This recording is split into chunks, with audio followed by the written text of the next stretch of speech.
Hello बच्चों, मैं स्मिता बिजलवान स्वागत करती हूँ आपका आईसीटी वर्चुअल क्लासरूम में। आशा करती हूँ आप सभी स्वस्थ होंगे और अच्छे से अपनी पढ़ाई कर रहे होंगे। बच्चों, आज हम पढ़ने जा रहे हैं क्लास 6 की साइंस और क्लास 6 साइंस में हमारा चैप्टर चल रहा था एयर अराउंड अस। तो इसी चैप्टर को आगे हम आज कंटिन्यू करेंगे। चलिए एक बार रिवाइज कर लेते हैं जो भी हमने अपने लास्ट लेक्चर में पढ़ा था। तो आप देख लीजिए क्या क्या हम अपने लास्ट लेक्चर में पढ़ चुके थे।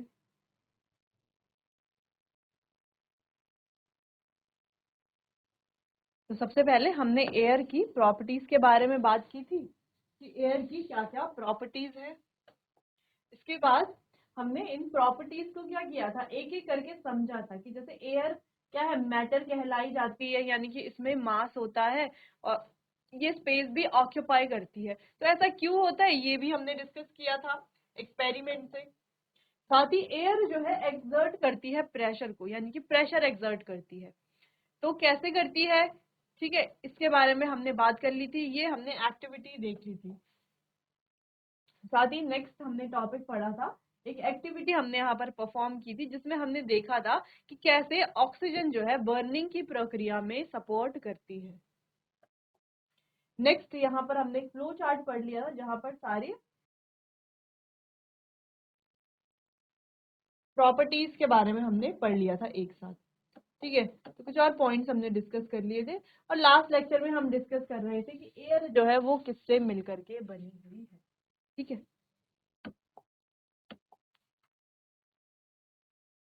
तो एयर जैसे कि हमने बात की कि जो एयर है ये बनी हुई है 78%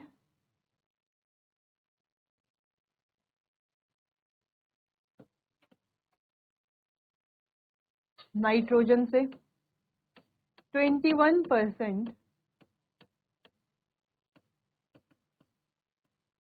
ऑक्सीजन और बाकी का जो 1% है इसमें आता है कार्बन डाइऑक्साइड, अदर गैसेस।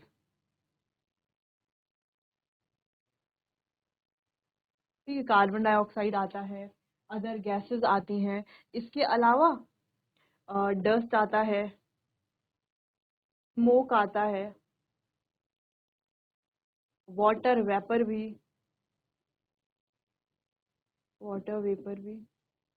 ठीक है, तो ऐसे ही काफी सारे जो हमारे कंपोनेंट्स है, तो ये सभी हैं एयर के कंपोनेंट्स।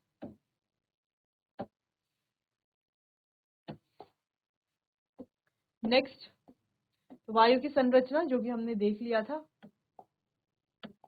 एक पदार्थ नहीं बल्कि एक मिश्रण है, यानी कि कोई सब्सटेंस नहीं, हम क्या कह सकते हैं, क्या है, मिक्सचर है। तो हम कह सकते हैं एयर इज अ, एक स्टेटमेंट लिख सकते हैं, air is a mixture of gases. ठीक है, पहला स्टेटमेंट। और दूसरा स्टेटमेंट हम लिख सकते हैं, एयर इज प्रेजेंट एवरीवेयर, यानी कि एयर जो है वो हर जगह मौजूद है, हर जगह उपस्थित है। क्लियर। फिर हमने देखा कि इसमें गैस, जल वाष्प, धूल कणों का मिश्रण ये होती है। अगर जो हम गैसेस देखें जो मुख्य रूप से इसमें उपस्थित होती है वो है नाइट्रोजन, ऑक्सीजन, थोड़ी मात्रा में कार्बन डाइऑक्साइड और कुछ अन्य गैसें भी होती है। ठीक है, तो ये भी हमने देख लिया था। चलिए अब एक एक करके जो गैसेस हैं इनकी प्रॉपर्टीज के बारे में बात करते हैं कि कौन कौन सी गैसेस हैं और क्या क्या प्रॉपर्टीज ये शो करती हैं। चलिए, सब सबसे पहले आती है प्रॉपर्टीज ऑफ नाइट्रोजन। देखो, तो ये हमारे पास नाइट्रोजन,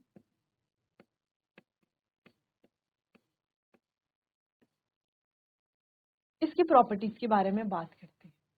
चलिए, तो बात करते हैं नाइट्रोजन की। तो हमने कहा needed by plants to make protein, यानी कि ये प्लांट्स को चाहिए होती है नाइट्रोजन गैस, किस लिए, उनका प्रोटीन बनाने के लिए।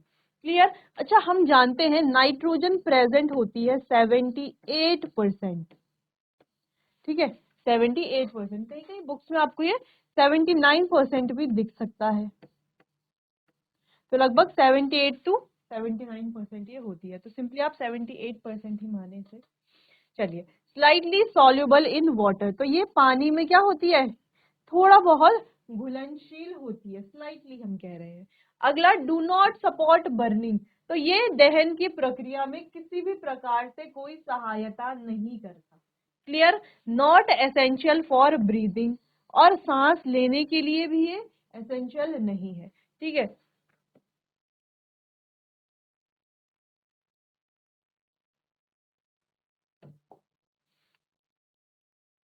ठीक है, कितना पाया जाता है नाइट्रोजन,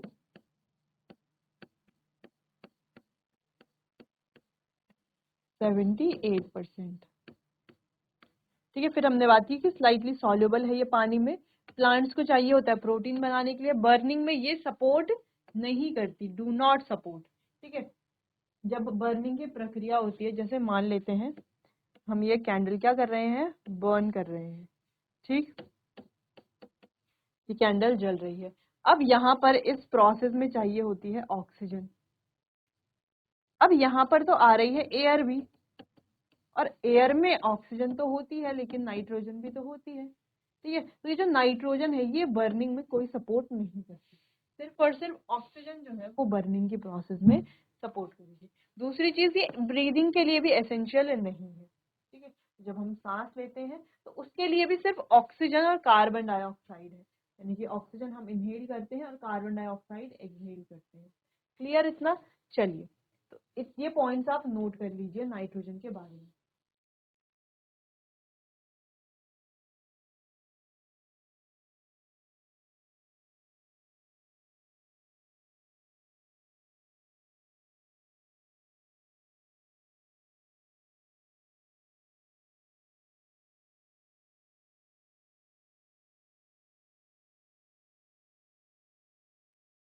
चलिए आगे बढ़ते हैं। Next, properties of oxygen.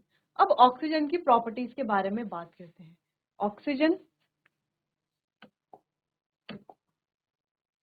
यानी कि O2, ठीक है,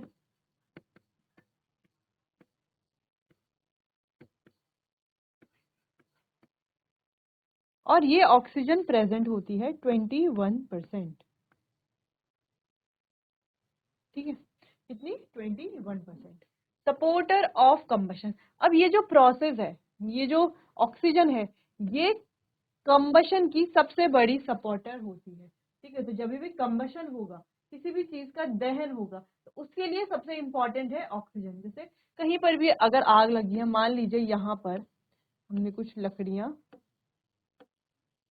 जला दी है,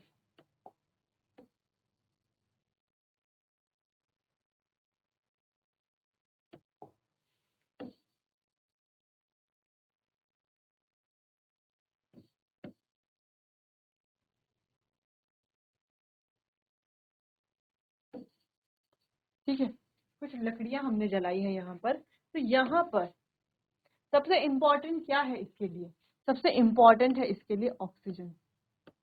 अच्छा, ऑक्सीजन के अलावा और क्या क्या यहाँ पर देखो, ये है हमारा फ्यूल, जिसे हम ईंधन कहते हैं, या इसे दहनशील पदार्थ भी कहा जाता है।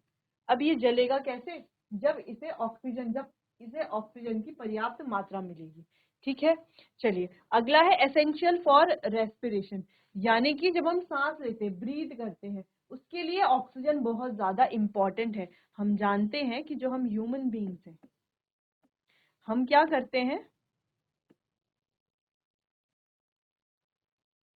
हम जो ह्यूमन बींग्स हैं, हम क्या करते हैं, ऑक्सीजन को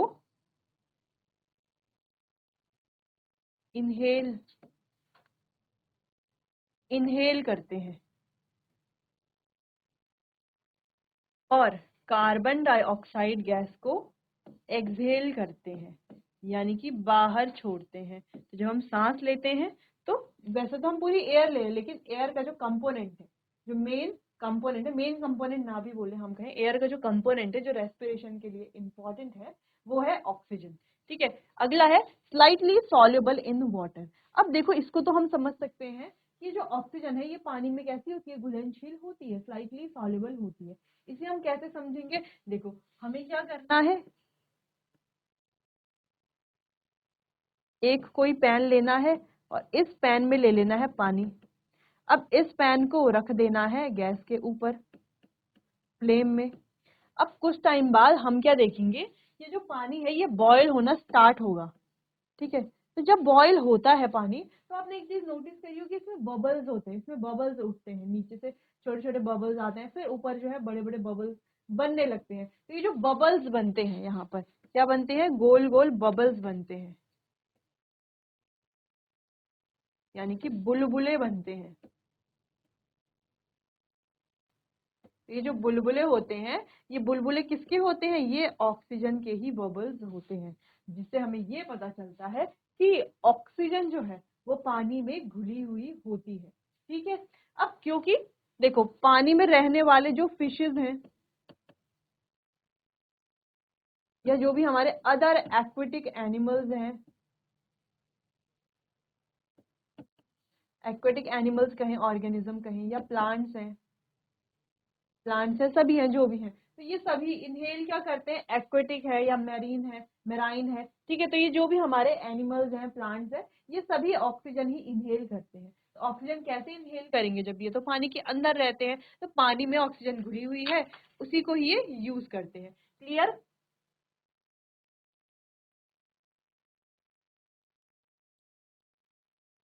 चलिए अगला है poor conductor of heat and electricity. तो ये जो ऑक्सीजन है ये क्या होता है, एक कुचालक होता है हीट और इलेक्ट्रिसिटी का, यानी कि विद्युत का और ऊष्मा का ये कुचालक होता है। क्लियर। एक अच्छा कंडक्टर ये नहीं होता,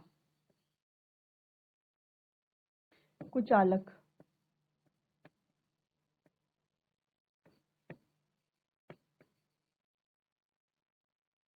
क्लियर। चलिए तो यहाँ पर ऑक्सीजन के बारे में हमें काफी सारी चीजें पता चली है। ऑक्सीजन की क्या प्रॉपर्टी है, सबसे पहली प्रॉपर्टी तो यही है कि ये कंबशन की प्रोसेस में क्या करता है, सपोर्ट करता है, सहायता करता है। दूसरा ये कैसा होता है, घुलनशील होता है, वाटर में घुला हुआ होता है, घुल सकता है। फिर ये कुचालक होता है हीट और इलेक्ट्रिसिटी का, ये रेस्पिरेशन की प्रोसेस के लिए इंपॉर्टेंट होती है बहुत ज्यादा ऑक्सीजन, ठीक है। इसके अलावा बहुत सारी प्रॉपर्टीज आपको देखने को मिलेंगी। पहले चलिए आप ये प्रॉपर्टी सारी नोट कीजिए, फिर आगे बढ़ते हैं।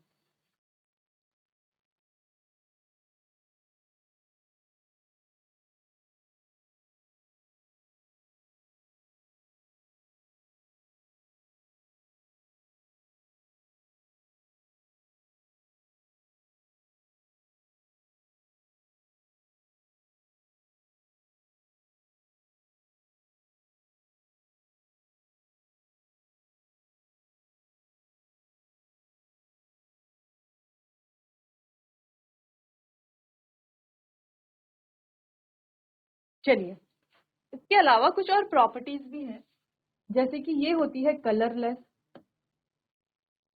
Odourless, tasteless. ये कुछ और प्रॉपर्टीज हैं ऑक्सीजन की। इसके अलावा अगर हम बात करें, जैसे हमने बात की गैस ऑक्सीजन की सॉल्युबिलिटी की, तो ये जो सॉल्युबल होती है कोल्ड वाटर में ज्यादा सॉल्युबल होती है, ठीक है, ज्यादा सॉल्युबल होती है in comparison to hot water. Hot water में ये ज्यादा सॉल्युबल नहीं होती। जैसे बात करते हैं अगर समुद्र का पानी है या जो हमारा तालाब है, ठीक है, उसमें कोल्ड वाटर ही होता है, आपने देखा होगा। अगर हॉट वाटर होगा तो हम सोच भी नहीं सकते, जितने भी हमारे फिशेज हैं या मैराइन एनिमल्स हैं वो तो हॉट वाटर में मर जाएंगे, ठीक है। एक तो टेम्परेचर बढ़ने से मर जाएंगे, दूसरी चीज ये है कि हॉट वाटर में क्या होता है, ऑक्सीजन अच्छे से डिजोल्व नहीं हो पाती, क्योंकि जैसे ही ऑक्सीजन डिजोल्व होगी और वाटर का टेम्परेचर बढ़ाया जाएगा, तो ऑक्सीजन के जो मॉलिक्यूल्स होते हैं, ये आप हायर क्लासेस में पढ़ेंगे, वो क्या करते हैं, काइनेटिक एनर्जी गेन करते हैं। अब काइनेटिक एनर्जी उनकी ज्यादा हो जाएगी तो उनके जो पार्टिकल्स, अब आप जानते हैं जिस भी पार्टिकल की काइनेटिक एनर्जी ज्यादा हो जाएगी वो ज्यादा तेजी से मूव करेंगे, ठीक है। तो हॉट वाटर, जैसे ही वाटर का जो टेम्परेचर है वो बढ़ता है, तो ये जो वाटर के मॉलिक्यूल्स है इनकी काइनेटिक एनर्जी बढ़ती है। काइनेटिक एनर्जी बढ़ने की वजह से ये ज्यादा फास्ट मूव करेंगे। अब जब ये काइनेटिक एनर्जी बढ़ रही है, ज्यादा फास्ट ये मूव कर रहे हैं, तो ये पानी में घुले हुए नहीं रहते बल्कि एटमॉस्फेयर में चले जाते हैं। ठीक है, पानी से निकल करके बाहर आ जाते हैं, एटमॉस्फेयर में चले जाते हैं। इसीलिए हॉट वाटर में जो ऑक्सीजन है वो डिजोल्व नहीं होती या बहुत कम डिजोल्व रहती है, जबकि कोल्ड वाटर जो है यहाँ पर मूवमेंट बहुत हल्के हल्के होती है। इसीलिए ये क्या होती है, सुटेबल कंडीशन है, ऑक्सीजन यहाँ पर डिजोल्व ही रहती है।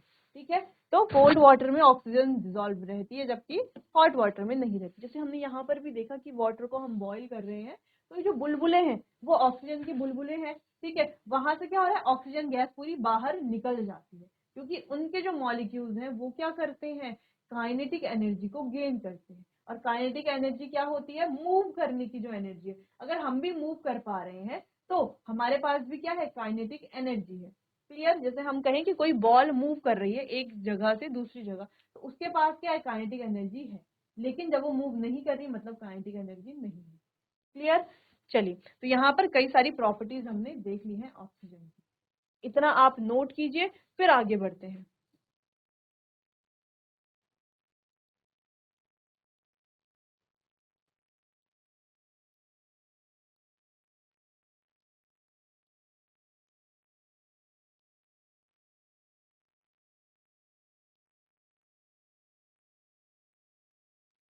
चलिए बच्चों, अब आगे बढ़ते हैं और बात करते हैं कार्बन डाइऑक्साइड की।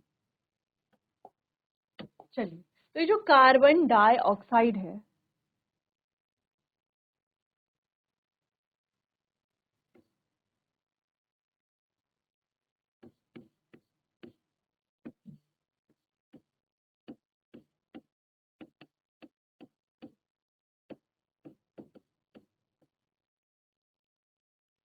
ठीक है, तो ये जो कार्बन डाइऑक्साइड है ये प्रेजेंट होती है 1% में। ठीक है, 1% तो नहीं होती टोटल, 1% के अंडर आती है, तो हम कह सकते हैं कि 0.03 से 0.04% के बीच में ये होती है।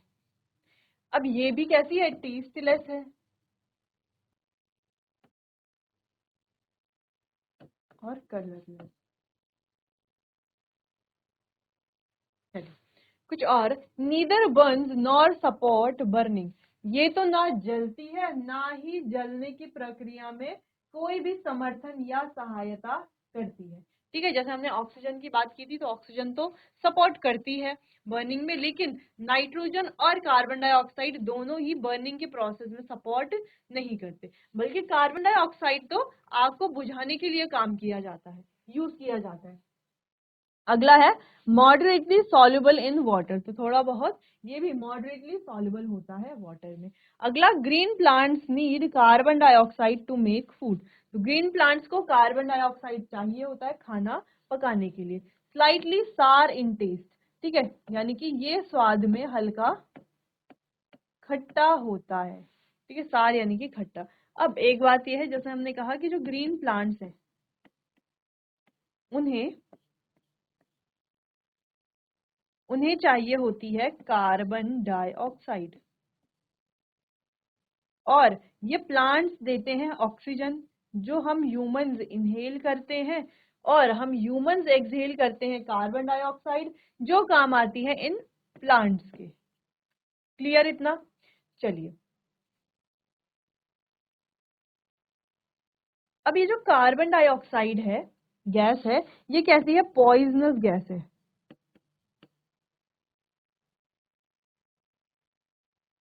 या हम कहें टॉक्सिक है नेचर में। कैसी है, टॉक्सिक है। अच्छा, ऐसा क्यों है, देखो, अगर आपने सुना होगा कि किसी कमरे में कोई रूम है, अगर वहां पर कार्बन डाइऑक्साइड का स्तर जब बढ़ने लगता है, तो अगर वहां पर कोई व्यक्ति मौजूद है तो उसे एकदम घुटन जैसा महसूस होने लगता है। तो ये घुटन क्यों महसूस होती है, कार्बन डाइऑक्साइड के बढ़ने की वजह से। जैसे आपने देखा होगा सर्दियों में गांव में कोई किचन होता है जहां पर चूल्हे पर खाना बनाया जाता है, तो जब लकड़ी जलाई जाती है, ठीक है, अगर पूरे रूम में कोई खिड़की नहीं है और छोटा ही दरवाजा है, और दरवाजे को अगर हमने क्लोज किया है थोड़ा देर के लिए, तो पूरे रूम में धुआं भर जाता है, जिससे घुटन जैसा महसूस होने लगता है, और कई बार ऐसा होता है कि बेहोश भी हो जाते हैं व्यक्ति। ठीक है, चलिए, तो इसीलिए ये क्या है, पॉइजनस नेचर की है, क्योंकि अगर ये ज्यादा अमाउंट में है तो ये क्या करती है, घुटन में जो है घुटन पैदा करती है। क्लियर, इसीलिए ये क्या है, पॉइजनस है। दूसरी चीज ये क्या करती है, जो कार्बन डाइऑक्साइड गैस है, अगर ये ज्यादा मात्रा में हमारे नेचर में प्रेजेंट है तो ये क्या करेगी, पॉल्यूशन भी क्रिएट करेगी, यानी कि प्रदूषण भी पैदा करेगी। और कौन सा पॉल्यूशन ये करती है, एयर पॉल्यूशन, एयर पॉल्यूशन ये क्रिएट करती है। तो ये इसके कुछ हार्मफुल, ये तो प्रॉपर्टीज तो हो गई, लेकिन कुछ हार्मफुल वाला पार्ट भी इसका है, जिससे कि ये काफी हानिकारक है। एक तो ये पॉइजनस है, टॉक्सिक है, पॉल्यूशन भी करता है, एयर पॉल्यूशन ये करता है। दूसरी चीज, अगर कार्बन डाइऑक्साइड का स्तर ज्यादा बढ़ जाता है, ठीक है, जिसके वजह से टेम्परेचर भी बढ़ने लगता है। टेम्परेचर अगर बढ़ने लगेगा तो जो ग्लेशियर्स हैं, ठीक है, वो क्या होने लगते हैं, मेल्ट होने लगते हैं। ग्लेशियर्स मेल्ट होने लगते हैं। ग्लेशियर्स जब मेल्ट होंगे तो उनका पानी कहाँ पर आएगा, प्लेन्स एरिया में आएगा, जहां पर फ्लड जैसी सिचुएशंस आ सकती है। क्लियर इतना, और ज्यादा कार्बन डाइऑक्साइड गैस बढ़ने से इतनी सारी प्रॉब्लम हो सकती है। इसीलिए हमें जो है ऐसे फ्यूल को यूज करना चाहिए जहां पर कार्बन डाइऑक्साइड की मात्रा कम हो, कार्बन डाइऑक्साइड की मात्रा ज्यादा ना हो। तो क्लीन फ्यूल हो सकते हैं हमारे लिए, जैसे कि सीएनजी है, एलपीजी है। तो ये कुछ ऐसे फ्यूल हैं जिनको हम लकड़ी की जगह पर यूज कर सकते हैं। जैसे एलपीजी को हम लकड़ी की जगह पर यूज कर सकते हैं, पेट्रोल की जगह पर हम सीएनजी को यूज कर सकते हैं, जो कि क्या करेंगे बच्चों, कार्बन डाइऑक्साइड या कार्बन मोनोऑक्साइड जैसे गैसेस को और ज्यादा प्रोड्यूस नहीं करेंगे। ठीक, चलिए, तो क्लियर है। और एक और पॉइंट है कि हम ज्यादा से ज्यादा प्लांट्स अगर ग्रो करते हैं तो ज्यादा प्लांट ग्रो करने का मतलब है कि ज्यादा ऑक्सीजन वो देंगे और ज्यादा कार्बन डाइऑक्साइड भी वो क्या करेंगे, एब्जॉर्ब करेंगे। ठीक है, चलिए, क्लियर, नोट कर लीजिए इतना।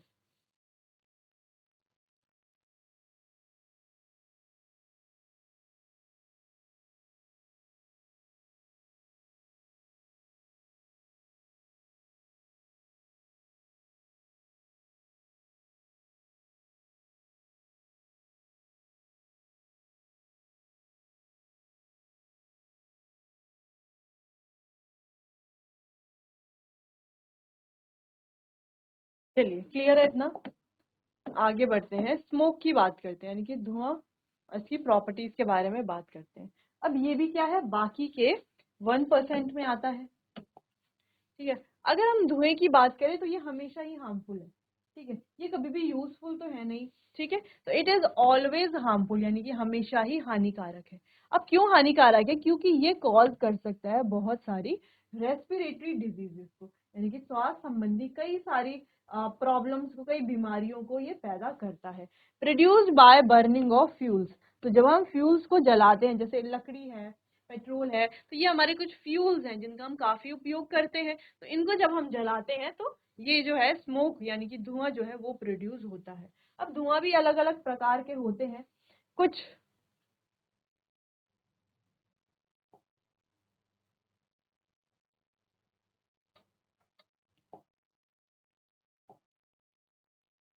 चलो, तो धुआं भी अलग अलग प्रकार का होता है। जैसे कुछ कभी हमने देखा होगा व्हाइट जो है स्मोक देखने को मिलता है, कभी ब्लैक स्मोक देखने को मिलता है। Where consist of fine carbon particles and some gases. अब इसमें होते हैं फाइन कार्बन पार्टिकल्स और कुछ गैसेस। अच्छा, धुआं जो है वो हमेशा हानिकारक ही है, क्योंकि फैक्ट्रीज से निकलता है, उसमें बहुत सारे केमिकल्स भी होते हैं जो हमारे लिए बहुत ज्यादा हार्मफुल है। तो आपने देखा होगा, जब भी आपने फैक्ट्रीज देखी होंगी तो उनमें देखा होगा आपने, बहुत लंबी लंबी चिमनियां होती हैं। ठीक है, तो फैक्ट्री से जो भी ये केमिकल, ये धुआं निकलता है, ये सीधा जाता है आकाश में। ठीक है, तो हमारे लिए तो, हमसे तो काफी दूर है, लेकिन हमारे लिए तो ये यूजफुल है। लेकिन ऊपर रह रहे जो भी बर्ड्स हैं, ठीक है, उनके लिए क्या है, बहुत ज्यादा हानिकारक। क्लियर इतना, चलिए, तो ये कुछ प्रॉपर्टीज हैं स्मोक की जो आप नोट कर लीजिए। चलिए बच्चों, तो आज के लिए बस इतना ही, बाकी चैप्टर को कंटिन्यू करेंगे हम अपने आने वाले अगले सेशन में। तब तक के लिए आपका बहुत बहुत धन्यवाद।